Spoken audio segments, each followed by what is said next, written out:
নমস্কার। আজকে আমরা শুনব শ্রী শ্রী মায়ের কথা শুনব স্বামী ঈশানানন্দজির স্মৃতিতে। বিভিন্ন ঘটনা ও কর্মের মধ্য দিয়ে মা তার সন্তানদের যেসব শিক্ষা ও জ্ঞান দিতেন এখানে সেগুলোই তুলে ধরা হয়েছে। একদিন মা বেলা 9টা-10টার সময় বসিয়া তেল মাখিতেছেন।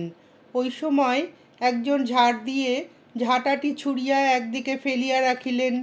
মা তাহা দেখিয়া বলিতেছেন, ও কি গো, কাজটি হয়ে গেল আর অমনি ওটি অশ্রদ্ধা করে ছুঁড়ে দিলে? ছুঁড়ে রাখতেও যতক্ষণ, আস্তে ধীর হয়ে রাখতেও ততক্ষণ। ছোট জিনিস বলে কি তুচ্ছ বোধ করতে আছে? যাকে রাখো সেই রাখে, আবার তো ওটি দরকার হবে। তাছাড়া এ সংসারে ওটিও তো একটি অঙ্গ, সেদিক দিয়েও তো ওর একটা সম্মান আছে। যার যার সম্মান তাকে সেটুকু দিতে হয়, ঝাঁটাটিকেও মান্য করতে হয়, সামান্য কাজটিও শ্রদ্ধার সঙ্গে করতে হয়। একদিন রাধুর সর্বাপেক্ষা প্রিয় মিনি বিড়ালটি উঠোনের ধারে শুইয়া আছে। জনৈক মহিলা দাঁড়াইয়া পা দিয়া তাহাকে আদর করিতেছেন, ক্রমে তাহার মাথায়ও পা দিয়াছেন। মা তাহা দেখিয়া বলিতেছেন, ও মা, ও কি করছো? মাথা যে গুরুর স্থান, মাথায় কি পা দিতে আছে? নমস্কার করো। উক্ত মহিলা বলিলেন, তা তো কোনোদিন জানি না মা, আজ জানলাম। সকালে কলিকাতা হইতে কয়েকটি ভক্ত আসিয়াছেন, বেশ ফিটফাট, কাপড় জামার খুব প্রাচুর্য। মায়ের জন্য ফল প্রভৃতি অনেক জিনিস আনিয়াছেন। মা বিকালে আপন মনে বলিতেছেন, সব জ্বালিয়ে খেলে আর পারি নে।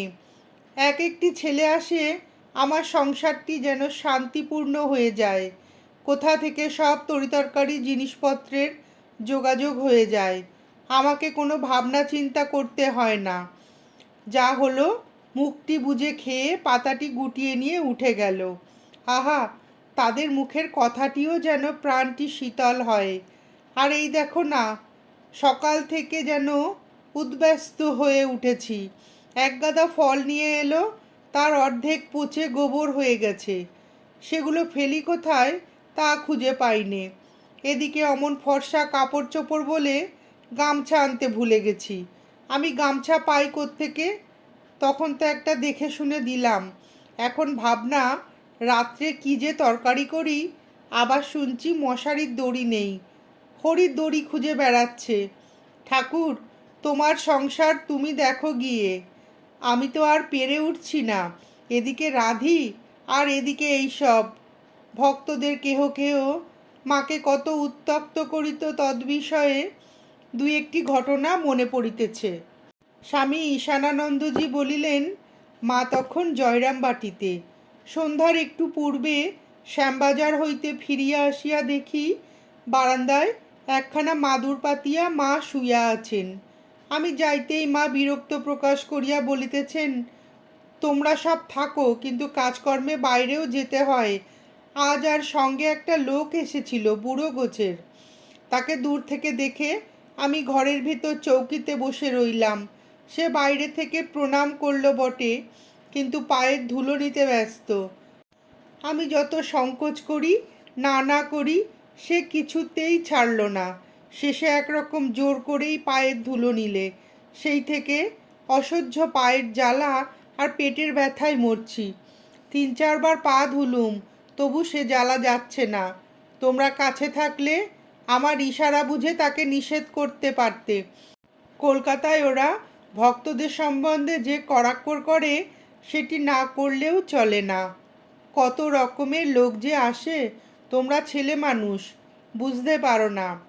বাহিরের কাজকর্ম সারিয়া আমি সন্ধ্যাকালে মায়ের কাছে আসিয়াছি।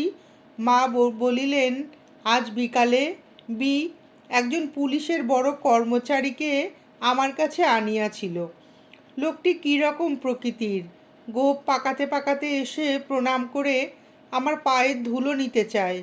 আমি সংকুচিত হয়ে কিছুতেই পায়ের ধুলো দিতে পারলাম না। কীরকম চনমনে স্বভাব, অথচ আমার সামনে তাকে শুনিয়ে তার কত প্রশংসা করছে। এদিকে আমি তো ব্যতিব্যস্ত, ভাবছি কিভাবে তার অভ্যর্থনা করতে হবে না হবে।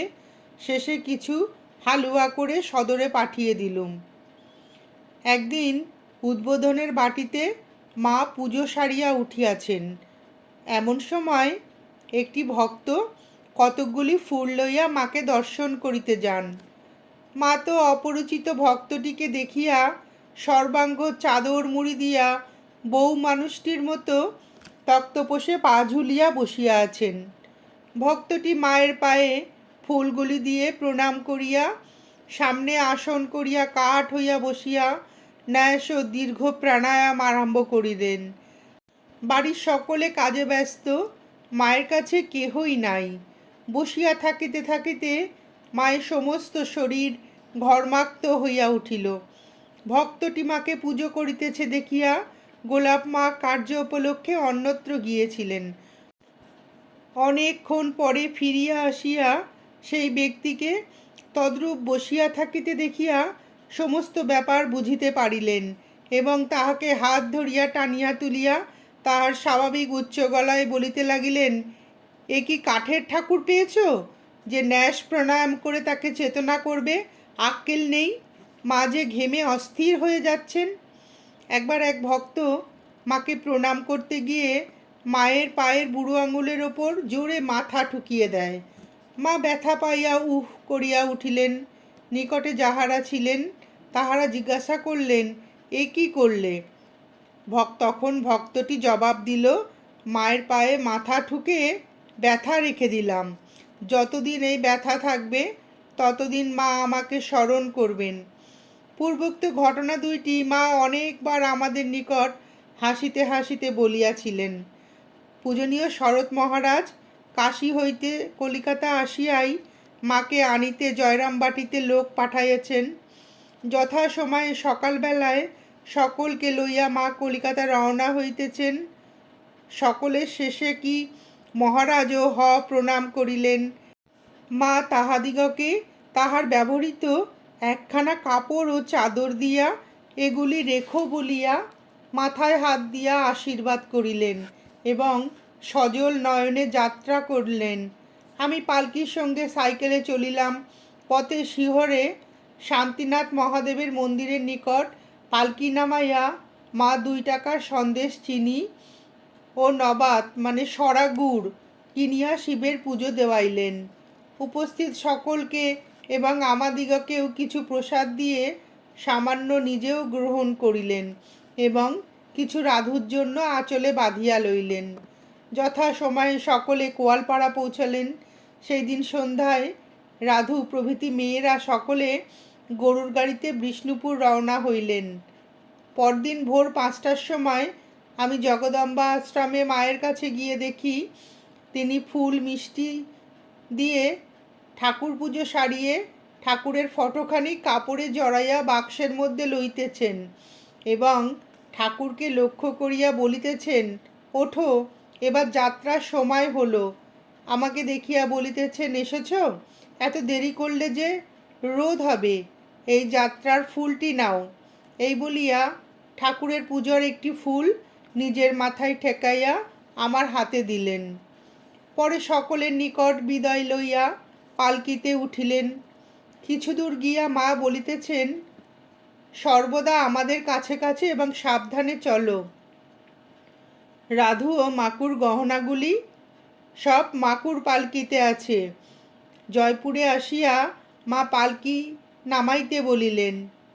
পালকি হইতে নামিয়া যে চটিতে মা আমরা সেবার জয়রামবাটি যাইবার পথে রান্না করিয়া খাইয়াছিলাম, সেখানে ভগ্নপ্রায় দেখিয়া মা হাসিয়া বলিতেছেন, আহা, আমাদের সেই চটিখানি গো।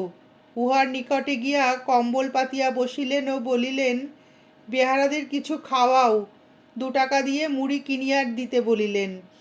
পরে মাকুর ছেলের দুধ গরম করিয়া দিয়া মা সামনের পুকুরটিতে হাত পা ধুইয়া আসিয়া বলিতেছেন, আমার জন্য 1 পয়সার মুড়ি এনে দাও, আমিও 2টো চিবুই।